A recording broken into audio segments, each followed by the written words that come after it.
Hi guys, welcome back to another video on the channel. It's been a few months since I've been able to get out on the road and record something for you guys. Today I am dropping the Fiat Coupe off to its new owner. Not sure how much I'm going to film on that, but we'll try and get some video of the new owner if he's up for it. So yeah, it's a long old day today. The roads are still absolutely dead. I've just been to Oxford Services. Nothing's open. There's the Marks and Spencer shop, toilets, and the mechanical coffee machines for Costa. So grabbed a coffee there.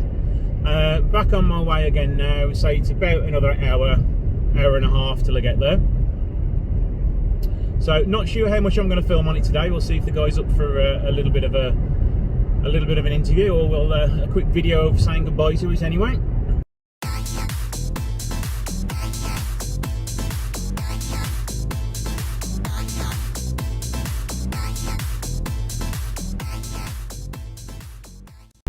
So yeah, quite a sad day having to say goodbye to the Coupe. It's one of the longest ever projects it's taken me to complete. It's taken me 2 years pretty much to the day when I let the last video on it go live. So I do need to speed things up a bit, but this was always planned to be one of my own cars, but never got around to actually driving it myself. So yeah, once the Coupe's dropped off, I am off to collect my next project.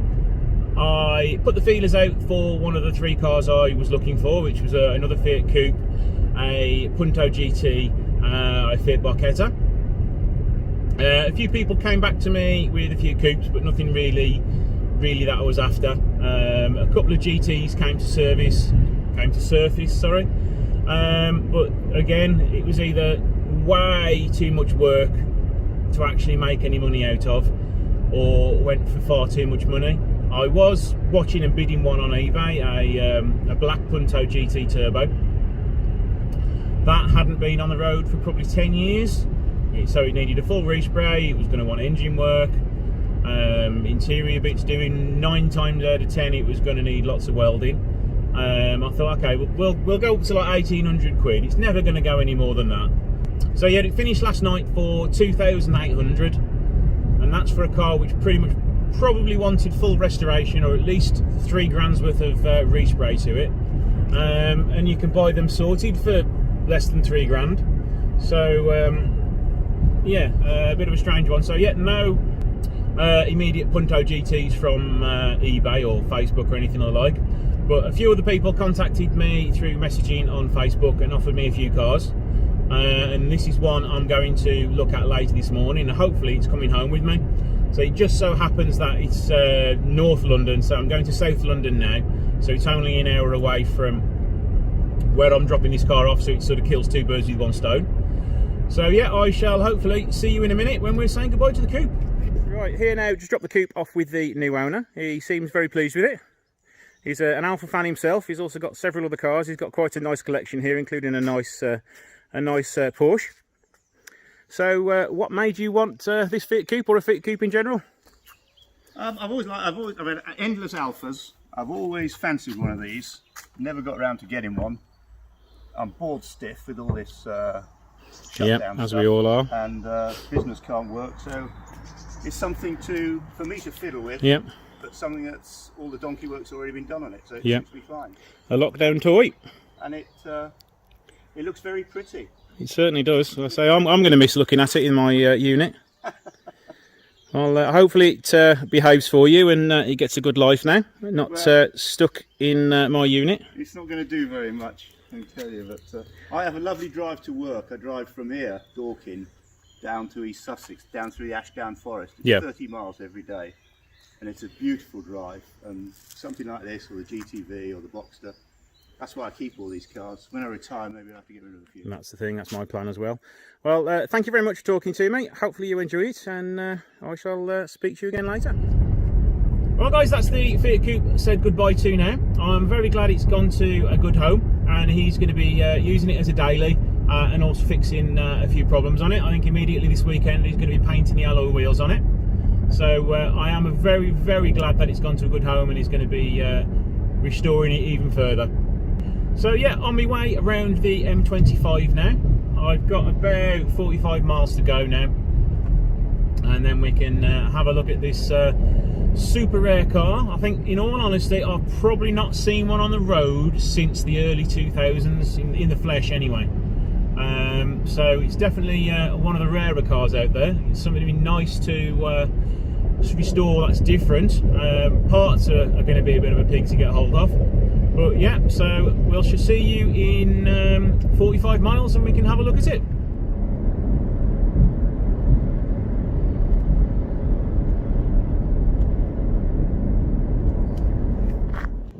Right guys, finally here with the car, and this is what I have purchased. A Fiat Barchetta 1996. One of the rarest cars on the road. It should be an MX-5 Beta, but Fiat never decided to release it in right-hand drive. So unfortunately, it's going to have to be a lefty. So here I am with the new owner. He's going to tell us a bit about his story with it and how come he come to buy it. So if you could just explain a bit about it for me. Yeah, well, I mean, I bought it, about a couple of months ago. It was going cheap. I'm looking for something that, seeing that classic cars are always increasing in value. So I'm just crazy for cars. Don't tell them this is. Yeah. But yeah, I literally wanted something that I could sit on, good investment, work on. It's a hobby for me. So literally I've done sort of as much as I could without going too far. What have you done on it in your ownership? Literally, I've changed the roof. I've given it a good clean because it was very bad. It had a bit of welding done to it, so everything's structural. But literally everything was, deep cleaned inside, in the boot. I didn't get as far as the engine bay, but with this lockdown, she has sat up for a while now. Yeah, that's the problem. These cars do tend to sit around for quite a bit anyway. Quick walk around it before I get it onto the trailer. The rear lights are a little bit faded, but that's no stress. That always happens with a car of this age. We've got a crack in this one. A little bit of a dent here. But I bought it with the intention of that it's probably going to want a full respray anyway. Some damage to a door lock here, which I wasn't expecting, so I'm going to have to look into getting that replaced. It needs 4 tyres on it because they're cracked because of age, but they are decent quality tyres. But I do have some 17-inch Abarth alloys to stick on it instead. Main issue is with the front end. It's had a little bit of a knock on this corner. So we're going to want a headlight, repair this wing, because it looks as though they are literally the front of the car, the wings. So it's going to be a nice challenge to repair, but I should be able to pull that out quite easily. The biggest problem I'm going to find is getting parts for these things, because they are stupidly expensive. For a new headlight, you're looking at £500, and a new front bumper, used front bumper, you're looking at 500 quid as well. But if I can source them from Europe, it should hopefully save me a good chunk of money. So right, let's get it on the trailer and get it home, and we can have a better look at it.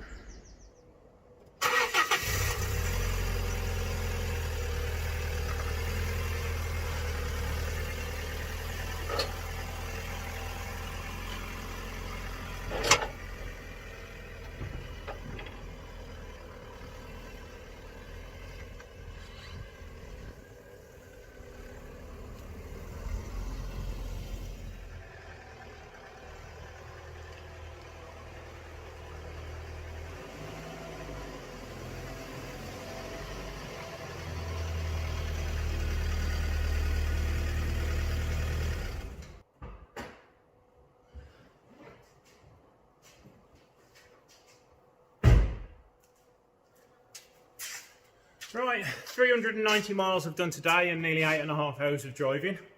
I'm absolutely cream crackered. That's going to be it for today, and I shall have a look at it again tomorrow when I come into work. So let the video continue from tomorrow.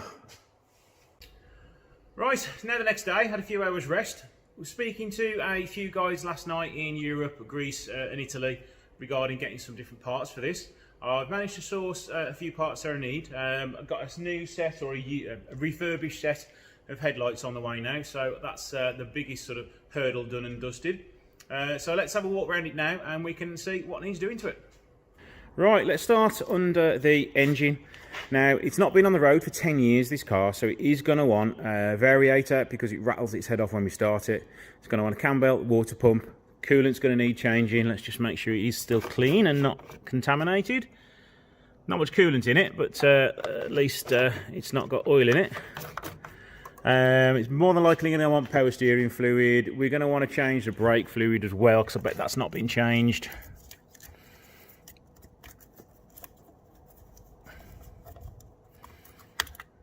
Yeah, you see it's quite dark, so we'll want to get that changed as well. The battery looks as though that has been changed, so we should be good on that. Battery tray is going to want taking off and refurbishing, but generally rust is not a problem. Both the chassis rails look okay. Yeah, it seems to run and drive okay. The clutch probably will want doing in not too long a distant future.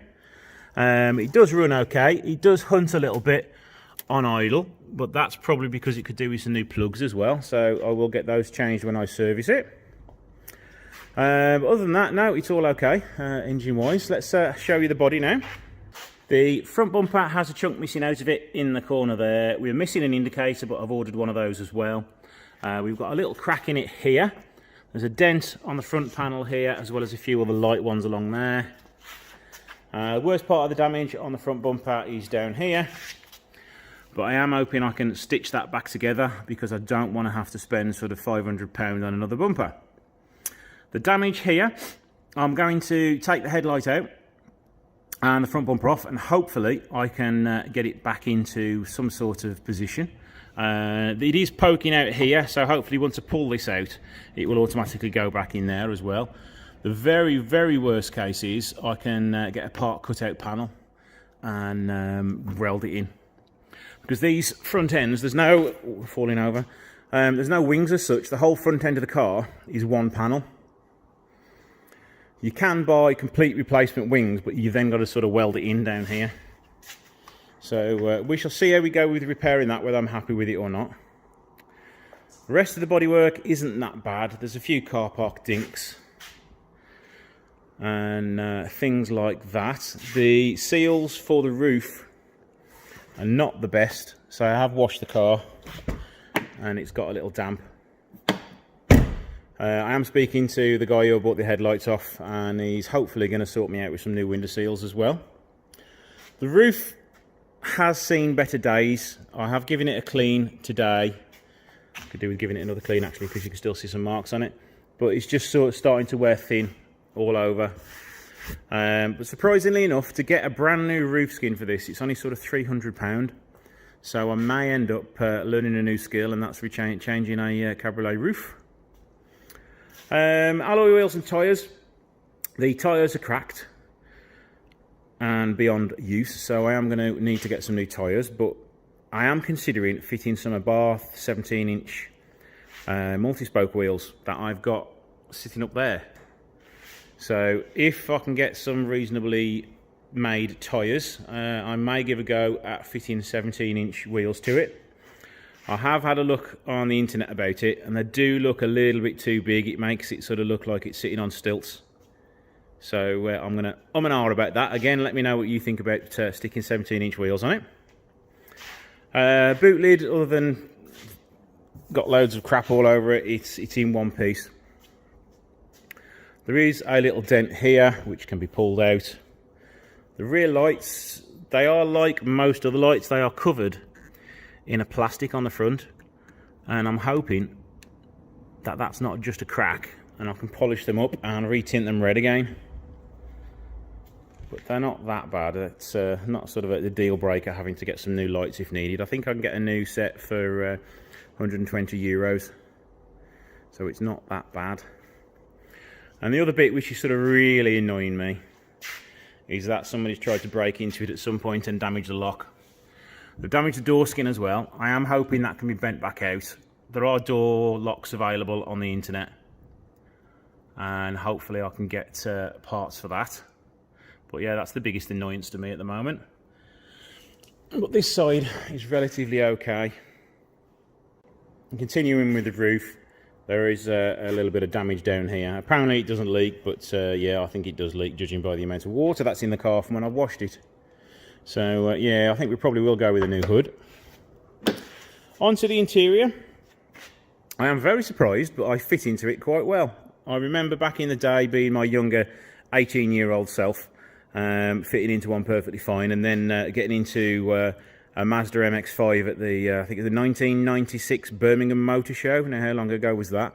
And not fitting too well in an MX-5, so I was always quite worried about one of these. And now I still fit quite well. The interior is quite nice. It doesn't need that much doing to it. Yeah, the seats could do with cleaning up better and giving it a good de-dusting. The gear knob is still in good condition. The only thing which isn't working is the digital clock. Is that there is the LCD panel is no good, but I have ordered another one of those. Let's go into the driver's seat now. Now, it is nice for a change. There is no engine warning light coming on this. It does extinguish itself, not presenting me with any fault codes. The only slight issue I have is the airbag light seems to flicker. But I do believe that might be a loose connection on something, or the airbag ECU is on the way out. But we shall try and read the codes on that later. We need a stereo for it. A genuine stereo is probably going to be nigh on impossible to find. But you can get the surround still, and I do have a couple of stereos that I can lob into it. Now, the roof is manual on this, which is what I would much rather prefer. There's two connectors underneath here. There's a pull switch down there to pull the cover. So to open it up, move the two clips underneath here first, open the hood a little bit, lift the back of the roof, lift the cover here if I can open it right. There we go. That's the boot, ignore me. And then it all just folds away nice and neatly. Now, I'd much rather that than an electric roof, because I'd probably say that's actually quicker. And now, as I've opened the boot by mistake, we might as well have a look in there and see how much room we've got. We've got a few spare parts, actually. They look like roof seals as well. So, we might be able to sort out that leaky roof. A flashing LED for some reason, a rear light cover. I think these are bits left over when somebody's attempted to change the roof. That's a battery securing plate. Don't know what they are because they don't even look the same colour as the car. A few nuts and bolts. Spare wheel. And that is about it. So now, let's get it on the ramp and see what needs doing underneath.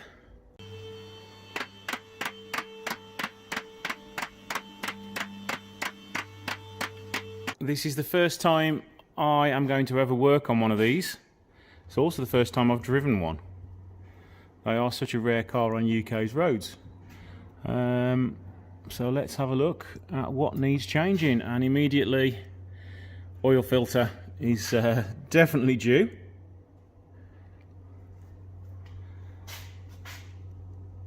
Drive shaft gaiters look okay.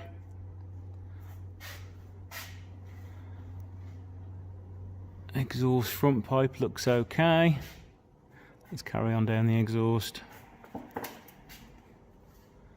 We have a hole in the exhaust there. It's not going to last too much longer there. It's a weird silencer setup. So yeah, we want a exhaust back box by the look of it. Just notice we've got a crack in the rear bumper there, but that is nothing major. Brake pipes now. That looks okay. All the way up to the there is okay. Let's follow it over and round. That looks okay. The handbrake cables look okay. On both sides. Rear springs, they're okay. Rear shock has no sign of leaking. Same on that side. Not too much rust either. So I do know that UK cars do tend to suffer with rust, especially on the underside on these and sort of the rear arches, very similar to GTVs again. There is a little hole there, so it does need a little bit more welding doing to it.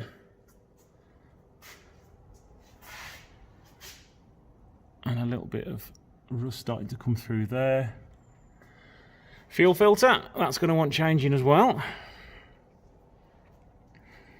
actual floor pan, although it's had 2 patches done to it, it looks as though it's had a reasonable job, and I do hope it was welded and not just glued in place. Right, so underneath isn't that bad. We've got like an oil leak or something coming from somewhere. But for a 24-year-old car, it's probably the crank seal, judging by the fact it's gone up there. But for the fact it's 24 years old, I would say that isn't in bad shape at all. Nice chunk missing from that lower bumper, which I'm going to need to repair.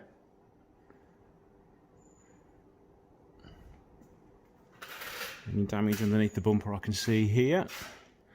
Just a cracking.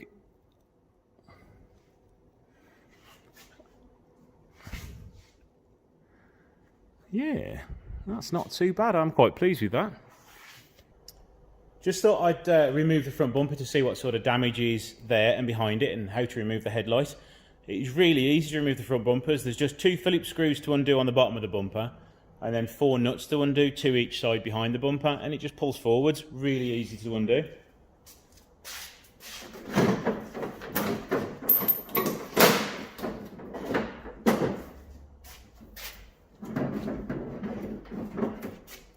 I say really easy, and now it seems to be stuck.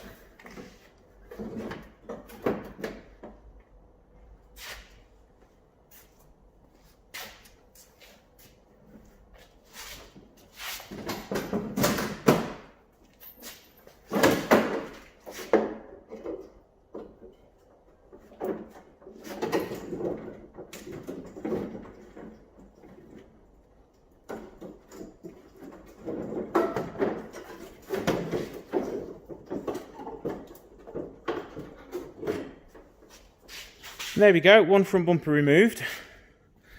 We do need to see about getting that crack repaired there. It shouldn't be too hard because it all fits together quite nicely. I do need to reattach. We need another indicator, so good job I've ordered one of those because it is still behind the bumper. Front radiator, not amazing, but it's okay. Let's have a look how to remove this headlight. It looks like there's a bolt here. A couple of bolts behind the arch liner, and that should come out. So let's get that headlight out. I do like it when Italian designers work smart. Just 4 bolts held the headlight in, and then hopefully it'll just pop out like so. Let's have this seal back.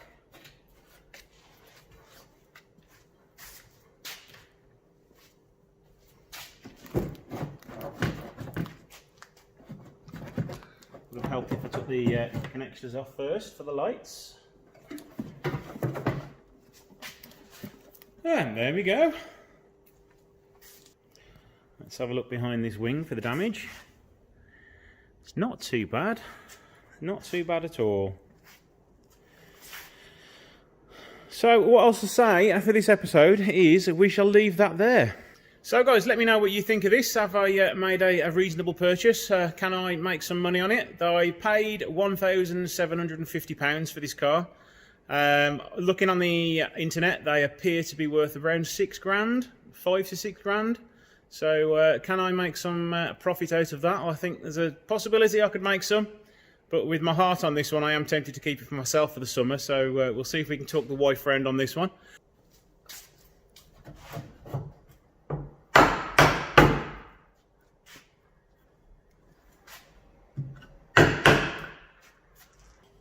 Just managed to push the biggest dent out off camera. So we'll see if we can just get this last one out here, and then that's the worst of it done.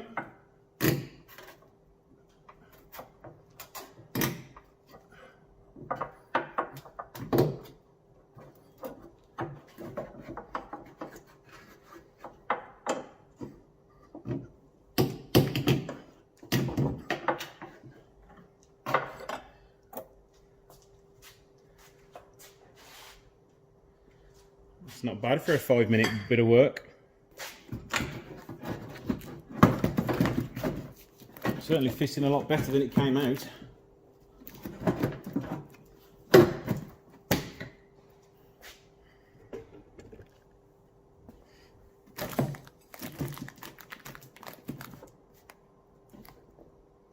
Not bad actually.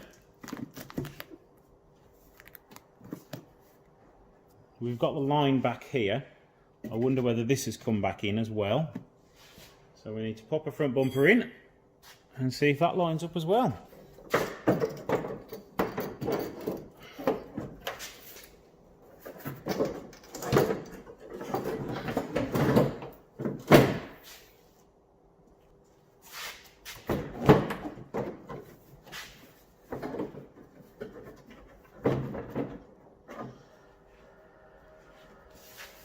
So with a nice line of filler and that pushed in right,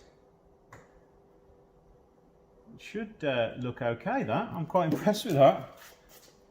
I was imagining the worst case scenario of needing to weld the piece in, but because you're going to get pretty good access to the panel to get the dents out, it's come out pretty good. I may just work on these couple of dents a little bit so we need even less filler in there. But yeah, pleased with that.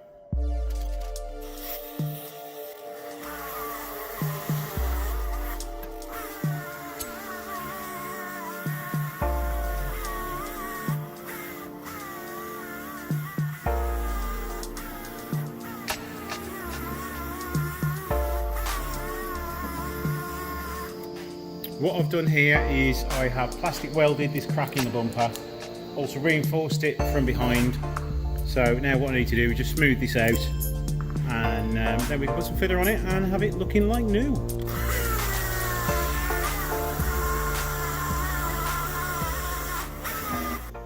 So I've now just put a coat of very fine filler on there. I've also put some fiberglass behind here and put some filler on there as well. And again, the crack that was here that I showed you in the last episode, I have filled that as well. Also put the filler on the bonnet, the front panel, and on the side of the panel there. Unfortunately, typically me, wasn't looking where I was going and walked into the filler there where it was wet. So it's not the best application, unfortunately. So I'll sand it. This is probably going to need several coats anyway. So it will get sanded down once that's dried. And hopefully after a couple of filler passes, it should be ready for some primer. Right, being busy sanding it down, I've now put the second layer on the bonnet. I've decided to do a whole layer across the front where all the dents were, because I was finding it quite ripply and I wasn't really getting there with the filler. So then I'm going to use the long block to sand it down by hand and not use my sander. The same on this side. The dents are quite smooth now on that. I've just put the second layer on there just because there was a couple of little ripples in there that I wasn't quite happy with, and then I'm going to sand it down with my floppy long block, so I should be able to get the curve in there quite right without going too deep with the air sander.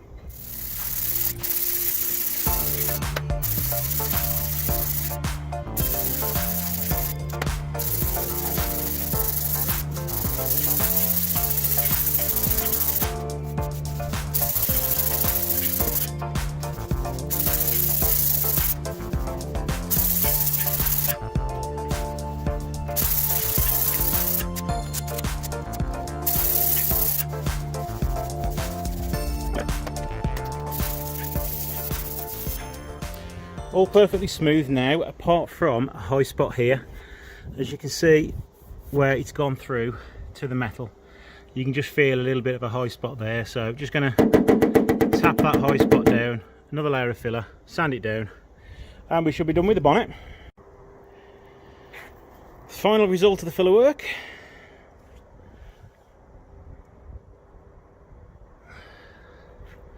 Bonnet is nice and smooth. It's just got a very light coat of wet acid etch on there, and there is some dust in it as well, so we are going to be sanding that back again before we primer it properly.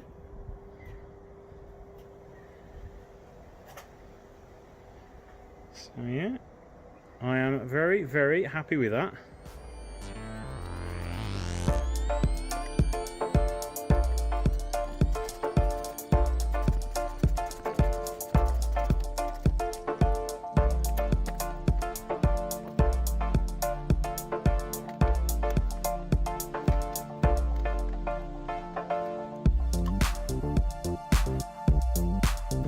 Very happy that there's no rust underneath the scuttle panel, all nice and clear.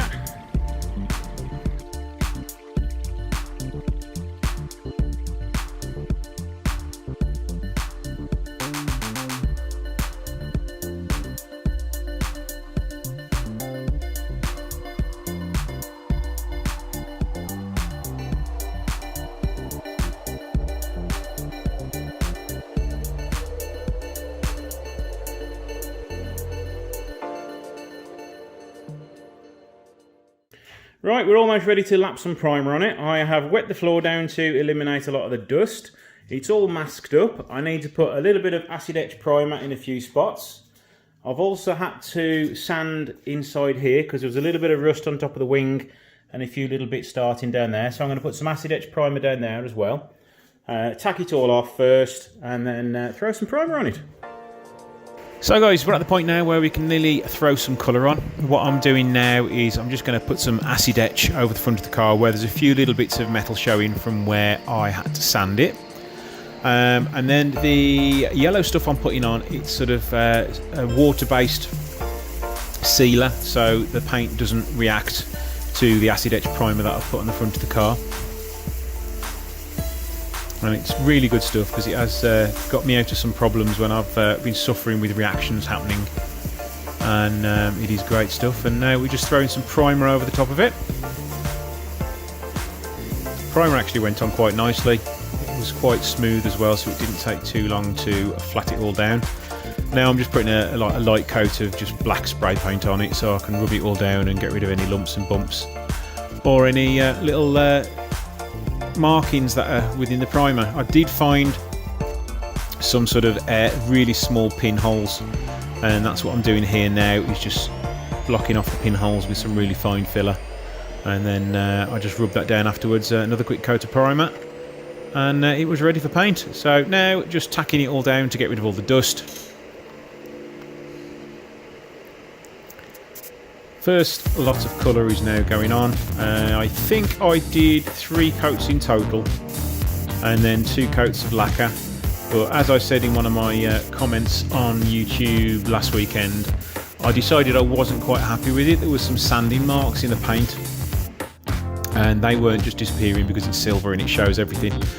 So I decided to flat it all down again and give it another coat of paint and then 2 more coats of lacquer.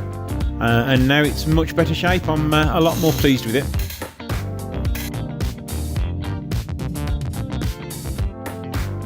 Now we're just putting on the last few coats of lacquer and then leave it to dry for the weekend. It is now the morning after I have painted the Barchetta, so let's go in and have a look at what it's like. So there we go, a few bits of dust have dropped in it overnight, but nothing major. Fortunately that run's still there, that I need to get rid of in a couple of days. A few more bits of dust here and here, but they will disappear without noticing them at one single bit. So right, let's get it unmasked and out the booth into the sun.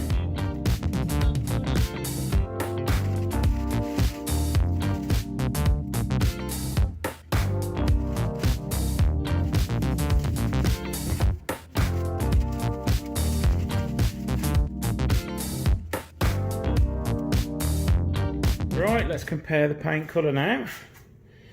Now considering that hasn't been polished in 10 years, that's a little bit duller, but once we polish that up, that should be a pretty spot on colour match. Right, we're now outside. What do you think of the colour match on that? I don't think I'm going to do any better than that really, especially once the rest of the dull bodywork gets polished up.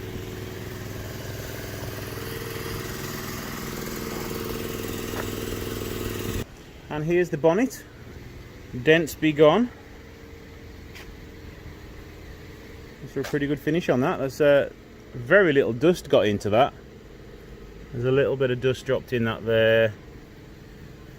There's a little bit there, a little chunk there, but nothing major at all. So again, really pleased with that.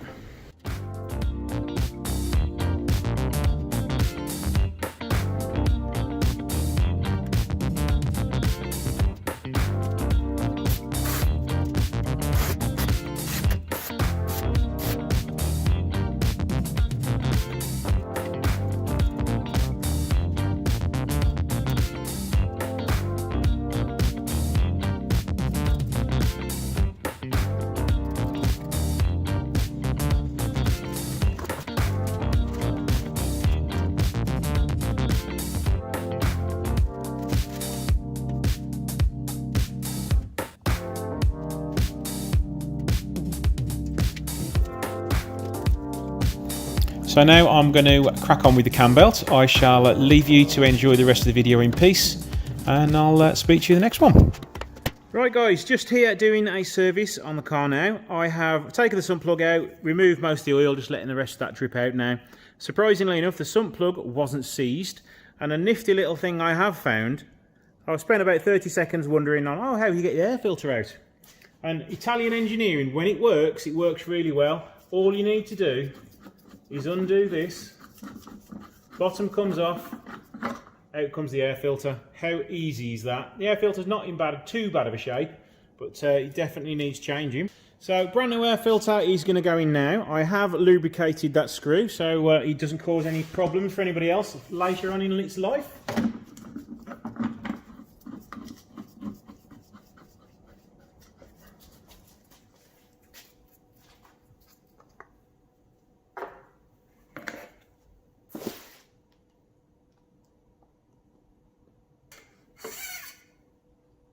There we go, ever so slightly overfilled, but by the time that circulates back around the engine, there will be just enough oil in that. Now, let's see how easy it is to get this old, decrepit, rusty oil filter off.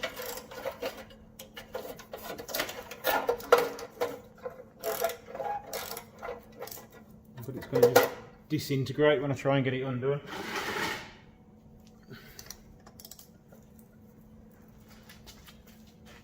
It's coming.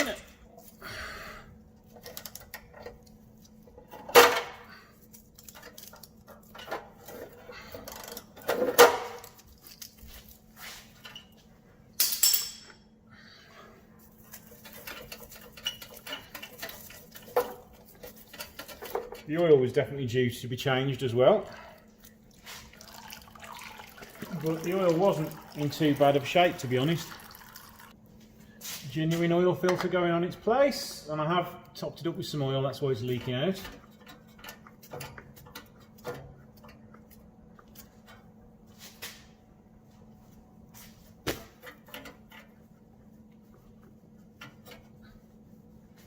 Handy tip is when you're ever doing an oil filter, always get a bit of rag and do it tight with a rag rather than just hand tight, because you can get a slightly better grip on it. Well, that's the oil and filter change done and the air filter done. That was relatively simple. We've got a loose manifold heat shield here, but we can sort that out. It's just some bigger washes needed. So let's get cracking on the cam belt now. Now I'm just going to crack on with the cam belt change now. Not really going to film it or give you a guide to it, just purely for the fact that I've done a twin spark guide already and it is pretty much the same engine. So let's get going.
Get top dead centre now and lock the cams off.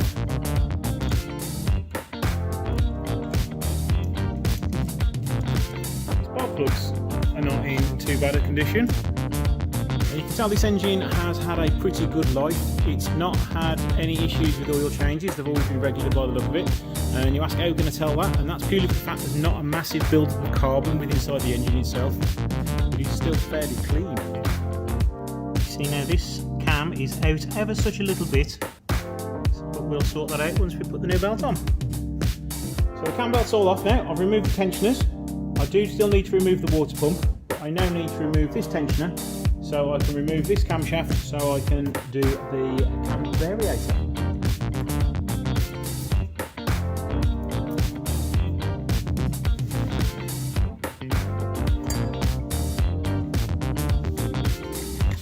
To get the cam off, we need to remove the remaining 4 lobes of the cam lock, and there's also 4 nuts along here.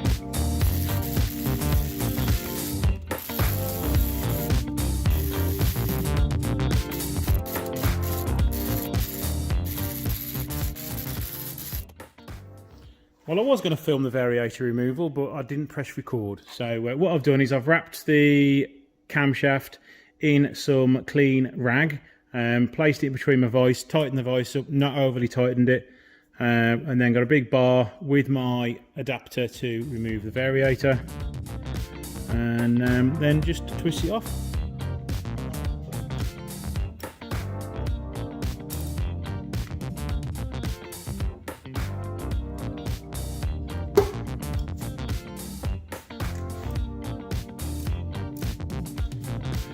There we go, exhaust cam is now back in time. Just got to wait for this variator to arrive for tomorrow. I need to torque up all the bolts I've done already, and then crack on with finishing the cam belt change off. So see you tomorrow, but tomorrow is right now for you.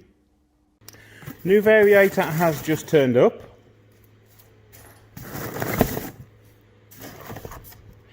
And would you believe, £236.39. This time last year they were around £115, so God knows what's going on with the prices at the minute. So that's one expensive, very small part. So I'm just waiting for some new spark plugs to arrive now, and some thread lock, and one other thing, but I forgot what it was, the rocker seal. But I'm hopefully going to be able to crack on with it now and get the car back together. Just popped a little bit of thread lock on the inside of the shaft just to keep it locked on there, and now we just need to tighten it up.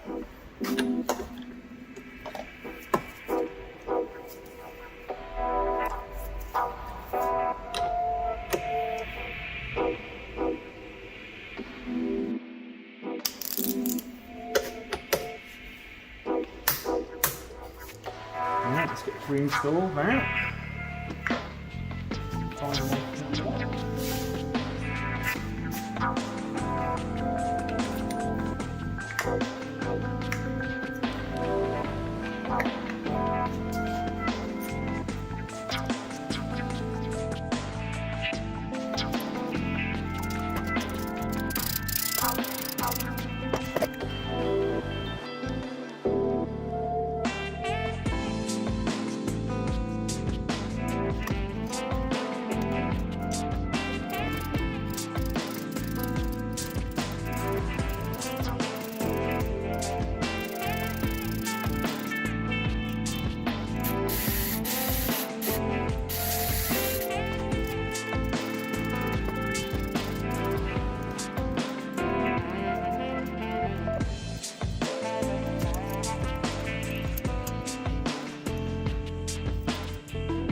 Okay, there we go. Engine is now in time. Let's just button everything back up, torque everything back up, put it all back together, and we can give it a good start. everything's all done now. We're ready to start it. I've put brand new coolant in it. I have put a brand new rocker cover gasket on there. I've also fitted 4 new spark plugs as well. So we should be good to go. Everything is all torqued up. Battery's fully charged, so let's see if we can get it to start.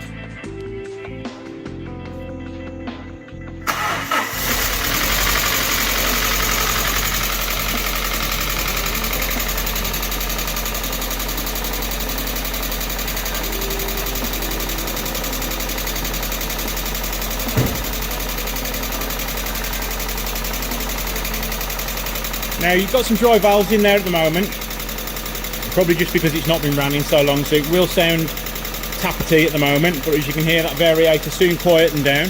Now it's got some oil in it, so we just need to let that run up to temperature now and make sure that's all okay. Right, it's had a few minutes to warm up now. It's quietened down quite a bit. There is still a little bit of a tick coming from it, but that will just be a stubborn hydraulic lifter, and with a little bit of use and a little bit of revving, it should start to lubricate up and quieten down that bit more.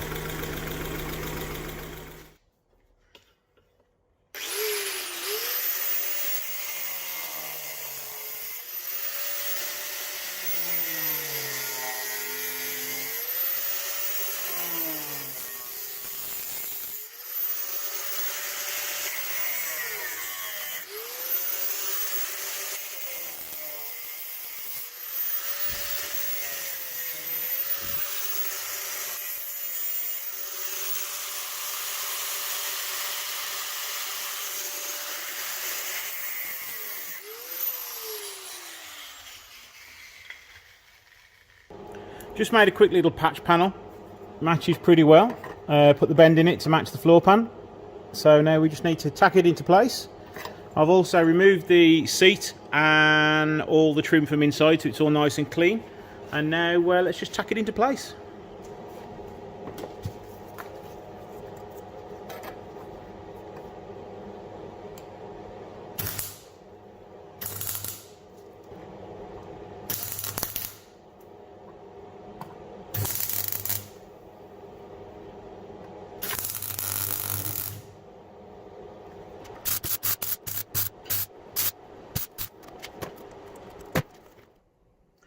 So there we go, end of another busy day working on the car. Quite a bit achieved over this past 2 weeks, don't you think? With the front end being repainted and literally all the mechanics done to it.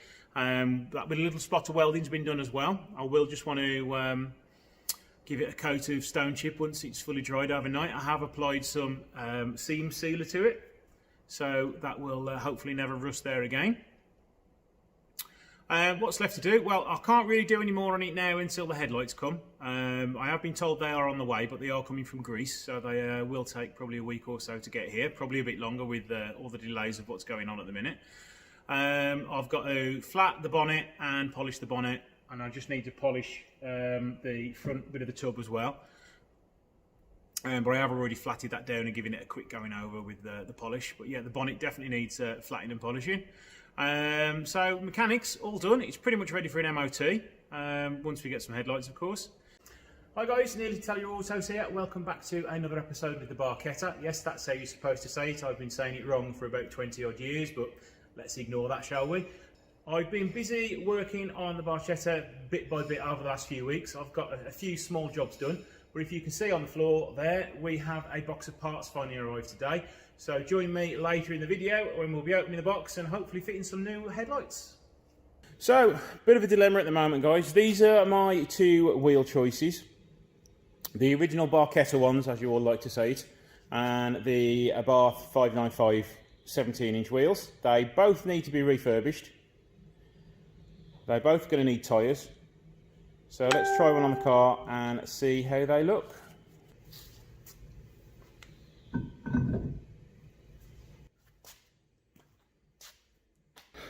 So yeah, what do you think? Do you think they suit the car? Or do you prefer the standard wheels? Both of them need refurbishing. So let's see in the comments which ones you prefer.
these tyres have got ever so brittle and really difficult to get off. There's no flex in the sideboard at all now.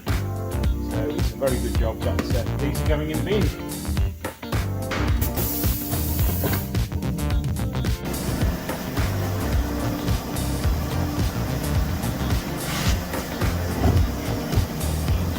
That's how bad these tyres are. You wouldn't normally see this when the car's sort of standing still. This would only happen when you're flexing it. Just thought I'd check the age of these tyres. So it's from the 19th week of 2002. So we have 18-year-old tyres here, so no wonder they were a little bit past it.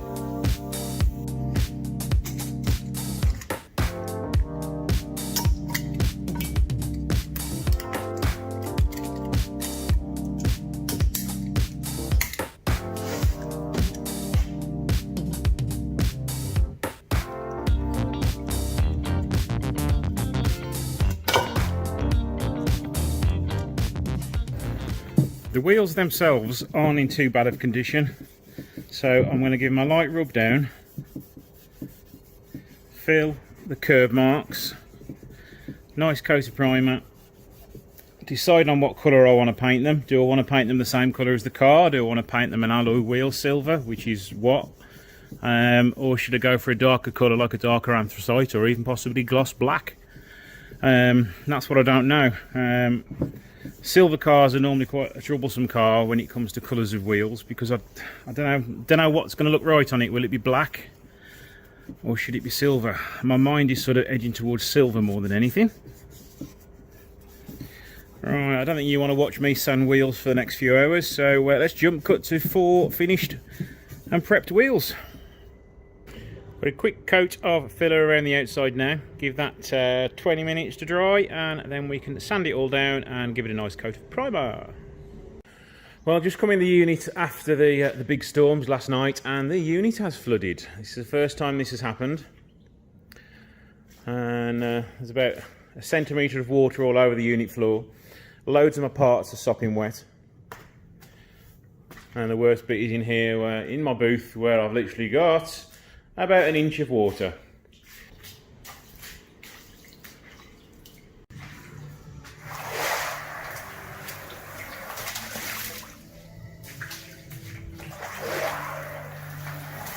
Oh man, how gutted was I to come into the unit in the morning and see all this water all over the unit. But if you look in the top right hand corner, you can see it starts leaking in right in the corner and then all the way along that side of the unit. On the roof there's guttering there, and the guttering must have got full because there was that much rain, and it's literally just poured all the way in. But as you can see on the bottom right hand side, there's all my brand new parts as well, so a lot of the boxes got wet. But luckily everything inside was okay. So yeah, back to the video. Here I am painting the wheels.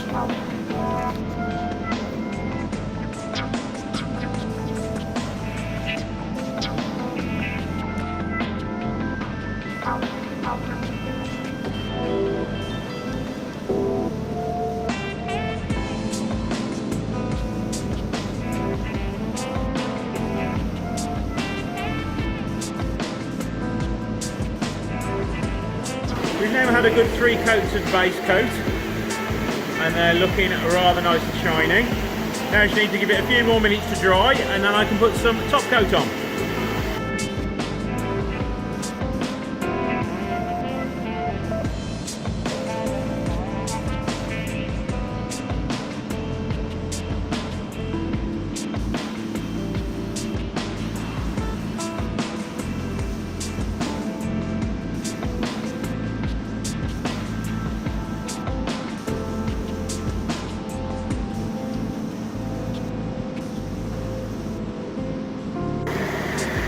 Just giving them 2 generous coats of lacquer.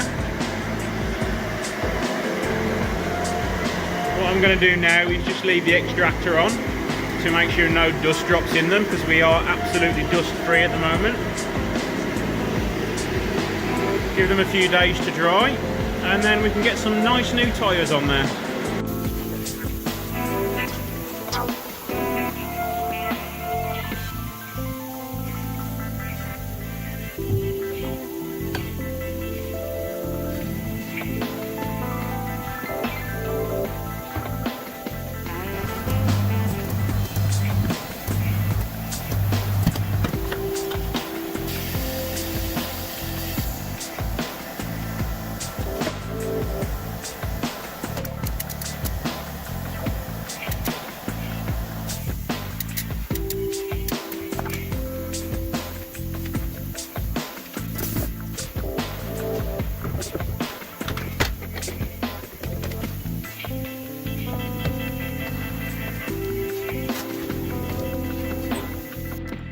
it's now, what, 4 or 5 days later after I've painted them. I've let that paint go nice and hard.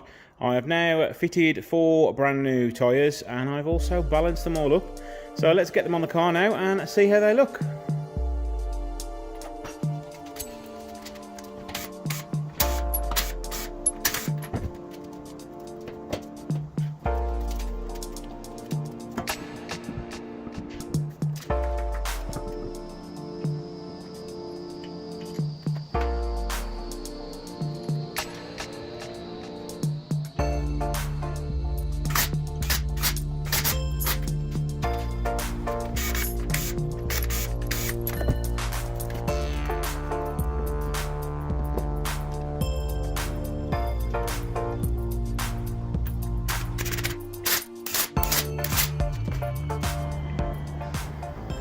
Wheels are now all fitted. What do you guys think?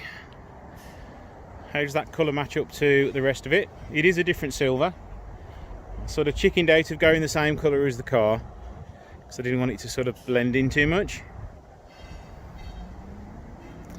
So what's next to do? Well, we're still waiting for the headlights to arrive. I've got to pop the wing indicators in, fit the front bumper, see how the rest of the car polishes up, take it for an MOT, and there we should be done. Oh, I've still got to repolish the, cut and polish the bonnet as well. Right, let's finally get to opening this box of goodies now. Hopefully everything has survived the trip from Greece.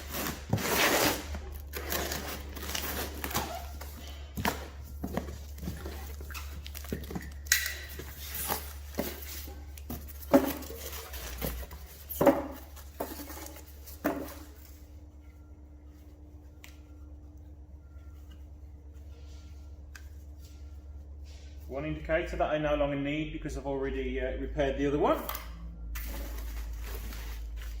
This should be the interior clock.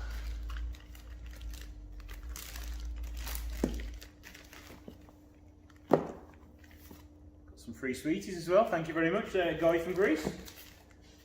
Yeah, light clock looks perfectly fine. Let's pop that inside the car before it goes missing.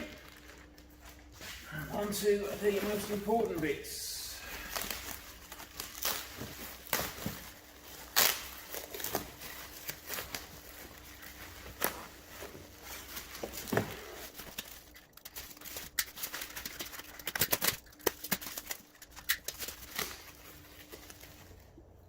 One headlight.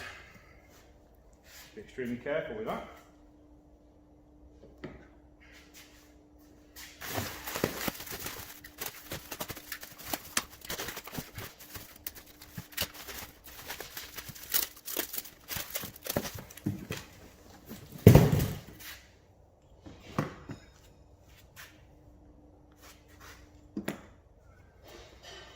They look pretty good, so let's crack on, get those fitted, and then get the front bumper on, and we're gotten sort of 85% of the work done on the car.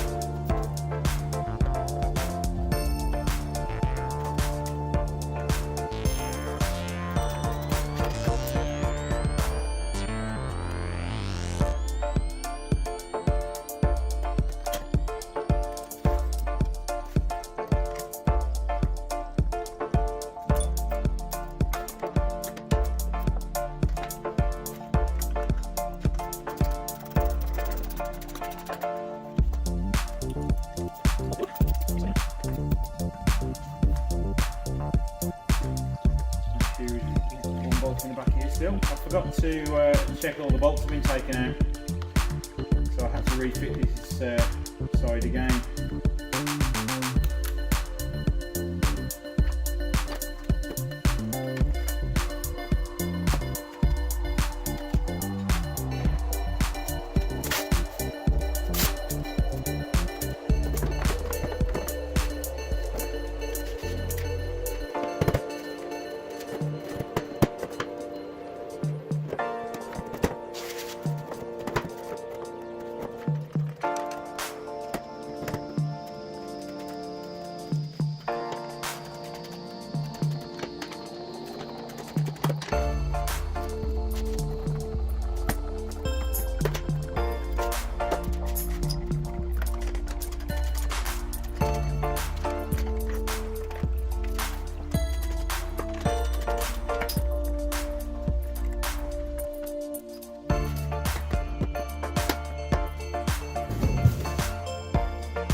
There we go, front end is now all back together. Put the front number plate on as well. I've put the indicators back on as well, and what an absolute nightmare they were to put back on again. So what's left to do, I have got to take it for an MOT. I need to give the rest of the bodywork a good going over and a polish. Still need to flatten polish that front bonnet. Need to have a look at the roof, see if it's worth me getting a new roof skin on there. Also a little gutted that on the front bumper, one of the cracks that I've done at the very front has come back. It's a little bit inevitable because I wasn't able to get right behind the crack to fix the crack that was in it, so unfortunately it has come back, so I'm going to have to live with that, unfortunately. But everything else has stayed together while I've put the bumper back on, so quite pleased with that. So here we are, guys, 5 years later. I actually lost interest in doing any more work on this because when it came to polishing up the rest of the bodywork, unfortunately all the paint underneath the lacquer, the clear coat, was actually stained, so the rest of the car needed painting as well. And I just didn't have it in me to finish it off, but 5 years later I decided it was time for it to be finished and sold. So here we are, here's the last few minutes of the time I spent with the Barchetta. So after results on this one, I'm thinking about offering resprays again for people. Like an example cost would be a GTV stripped down with a glass still in respray for £2,500. Yes, it'll probably have some imperfections in it, but it'll still be a pretty good paint job. So if you're interested in taking that up, watch the rest of this video and then send me an email if you're interested.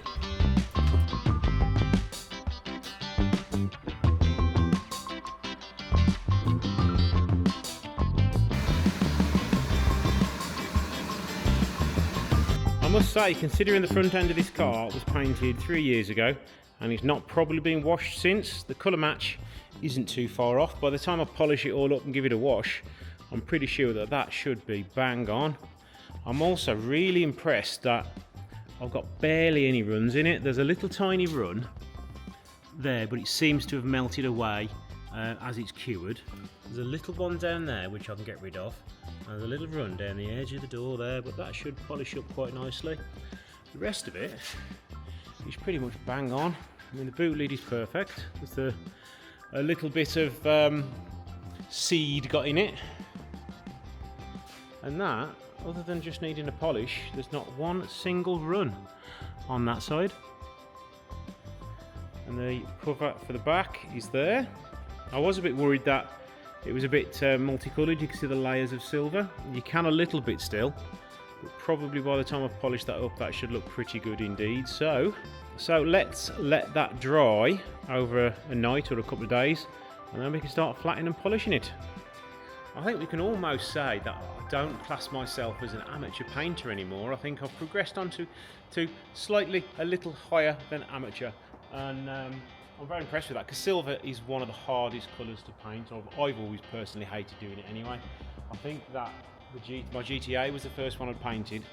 Or was it? I can't remember. It's probably the Barchetta that I painted first, to be honest.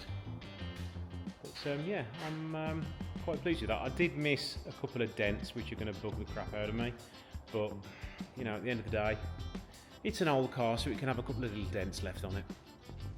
So here we are, guys, all done, all finished. It's only took 5 years to complete, but it has now gone to its new owner. Unfortunately, there is still a little bit of colour difference between the front end and the rest of the car, but unfortunately that can't be helped without blending it into the panel. I was hoping the colour match would be better, but unfortunately it wasn't, but it's still a good looking car.